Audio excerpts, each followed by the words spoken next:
नमस्कार विद्यार्थियों। आज हम प्लेटो का आदर्श राज्य के बारे में आपसे चर्चा करेंगे। प्लेटो, जैसा आपको पता ही है, एक महान दार्शनिक, एक ऐसा विचारक जिसने अपने विचारों को कल्पना का सहारा दिया और अपने दर्शन के आधार पर इस आदर्श राज्य की स्थापना करने का प्रयास किया है। प्लेटो का ये जो आदर्श राज्य है न केवल एक ऐसी व्यवस्था है जिसमें उस समय की दर्शन, व्यवस्थाओं, परिस्थितियों का समावेश किया गया है, बल्कि आदर्श राज्य को स्थापित करने के लिए प्रयास भी किया है। प्लेटो के इस आदर्श राज्य में सबसे पहले हम बात करते हैं दार्शनिक राजा की। राजा निश्चित तौर पर इस राज्य व्यवस्था का मुखिया होगा। राजा दार्शनिक राजा होगा जो हमेशा राज्य के हित में कार्य करेगा, जिसकी आत्मा हमेशा लोक कल्याण के कार्यों के लिए तत्पर रहेगी। उसका प्रमुख व अधिक से अधिक ये प्रयास रहेगा कि वह राज्य के लिए जितना भी हो सके अच्छे से अच्छा कार्य करने का प्रयास करें। हालांकि ये बात मैं जरूर कहूँगा कि सारी शक्तियाँ इस दार्शनिक राजा के पास में है। वह इन शक्तियों का असीमित रूप से प्रयोग कर सकता है, लेकिन ऐसा नहीं है। प्लेटो ने जो अपने दर्शन में यह कल्पना की है कि वह शक्तियों का उपयोग तो कर सकेगा, लेकिन हमेशा मान्यताओं, प्रबंधों से जुड़ा रहेगा। वह इस प्रकार का कोई भी गलत काम नहीं करेगा जिससे कि उसे निरंकुश माना जाए, स्वेच्छाकारी माना जाए। अतः वह उस समय की प्रबंधों, मान्यताओं में बंधा रहेगा। प्लेटो का ये जो आदर्श राज्य है वह संपूर्ण रूप से न्याय पर टिका हुआ है। राज्य के लिए न्याय न केवल एकता स्थापित करता है, बल्कि समाज की व्यवस्थाओं को स्थापित करने का हमेशा प्रयास करता है। प्रत्येक व्यक्ति राज्य में निश्चित कर्तव्य करेगा और वह अपने कर्तव्यों को इस प्रकार से अंजाम देगा जिससे कि उसको अधिक से अधिक संतोष हो। वह हमेशा कर्तव्य पालन की ओर इंगित रहेगा। राज्य के द्वारा इन कर्तव्यों को उपलब्ध कराया जाएगा कि व्यक्ति को कौन सा कर्तव्यों का पालन करना है। तो प्लेटो का जो न्याय सिद्धांत है पूर्ण रूप से आदर्श राज्य को स्थापित करने का प्रयास करता है। न्याय जो है, न्याय में हम तीन चीजें इंपॉर्टेंट रूप से देखते हैं जो आगे चलकर प्लेटो के इस आदर्श राज्य में तीन वर्ग को स्थापित करने का प्रयास करती है। पहला, दार्शनिक राजा, जिसके पास में समस्त शक्तियां होंगी। इस आदर्श राज्य का वह मुखिया होगा। सारी बागडोर इस दार्शनिक राजा के पास में होगी। अगला, सैनिक वर्ग, राज्य की सुरक्षा की जिम्मेदारी इस सैनिक वर्ग के पास में होगी। अगला है उत्पादक वर्ग। उत्पादक वर्ग जो कृषि और व्यापार से जुड़ा होगा, जो हमेशा राज्य के व्यापार के लिए कार्य करेगा।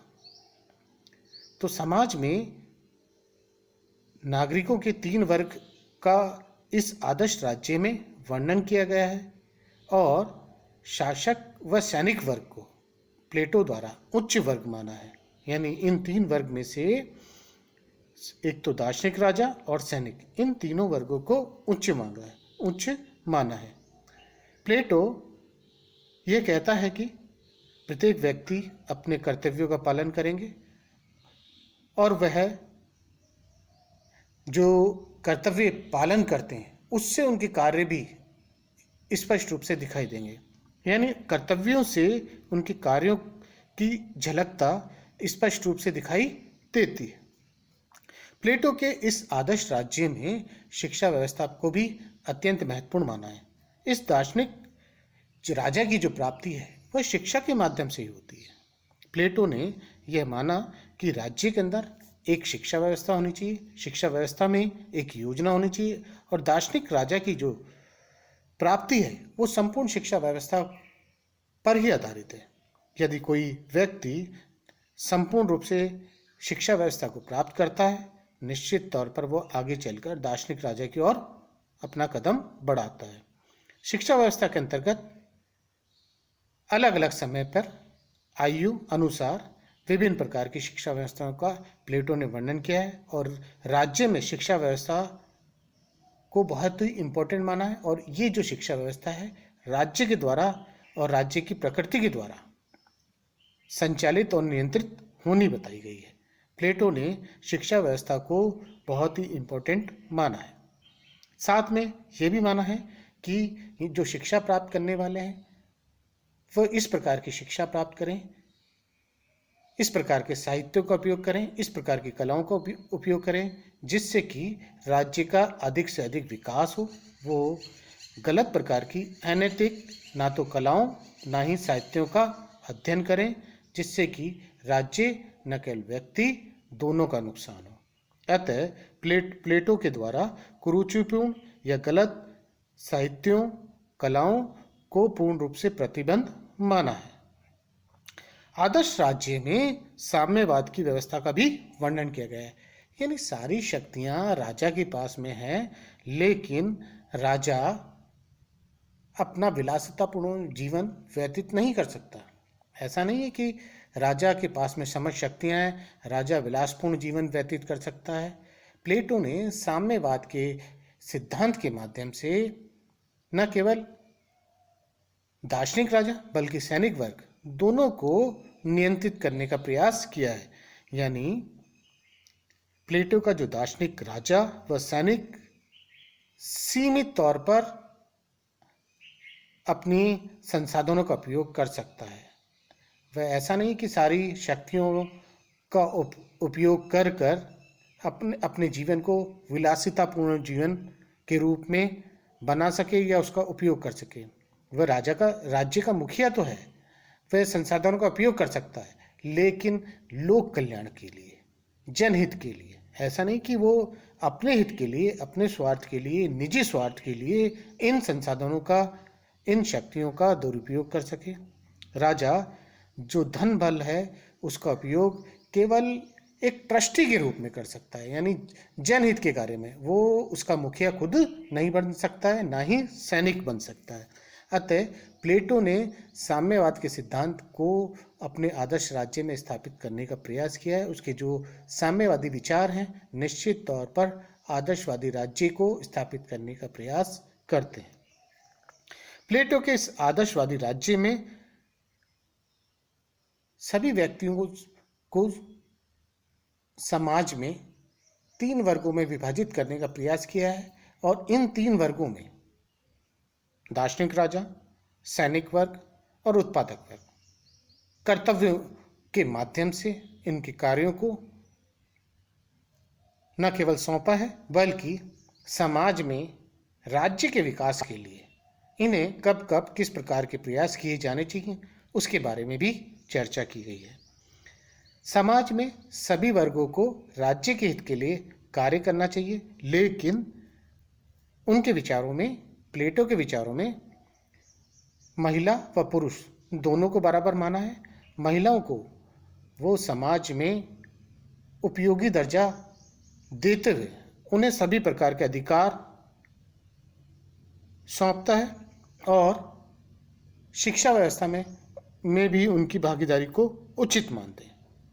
न केवल महिलाएं शिक्षा व्यवस्था प्राप्त करेंगी बल्कि अधिकारों का भी उपयोग करके राज्य के विकास के लिए आदर्श राज्य को स्थापित करने का प्रयास करेंगी। प्लेटो के इन सभी आदर्श राज्यों में हमने जिन बिंदु पर चर्चा की है उस पर निश्चित तौर पर ये निकल कर आता है कि राज्य अधिक से अधिक शक्तिशाली होगा।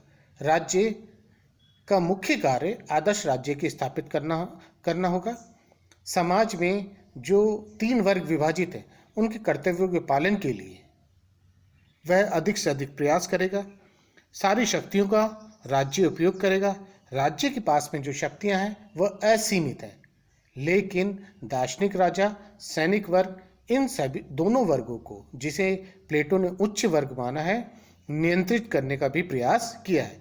प्लेटो के इस आदर्श राज्य में निश्चित तौर पर हमने जो चर्चा की है वह आदर्श राज्य को स्थापित करने का प्रयास करती हैं। ये बात अलग है कि प्लेटो ने जो आदर्श राज्य की स्थापना करने का प्रयास किया है उसमें कुछ ना कुछ कमियां हैं, और दार्शनिक राजा के होने के तौर पर जहाँ तक प्लेटो की सोच गई, जहाँ तक कल्पना गई, जहाँ तक उसके विचार, उस समय की परिस्थितियों, इन सभी को उपयुक्त आधार मानते हुए प्लेटो ने इस आदर्श राज्य की स्थापना करने का प्रयास किया है। वर्तमान समय में देखें तो निश्चित तौर पर जो प्लेटो एक ऐसा विचारक है जिसने एक ऐसे आदर्श राज्य की स्थापित करने का प्रयास किया जो बहुत समय तक इतिहास में इस प्रकार आदर्श राज्य को स्थापित करने का प्रयास, जो प्रारंभ करने का जो प्रयास प्लेटो को जाएगा, क्योंकि प्लेटो ऐसा पहला विचारक है जिसने इस प्रकार की कल्पना की कि राज्य का जो स्वरूप है या राज्य का जो स्वरूप आदर्शवाद के रूप में किस प्रकार हो सकता है। धन्यवाद।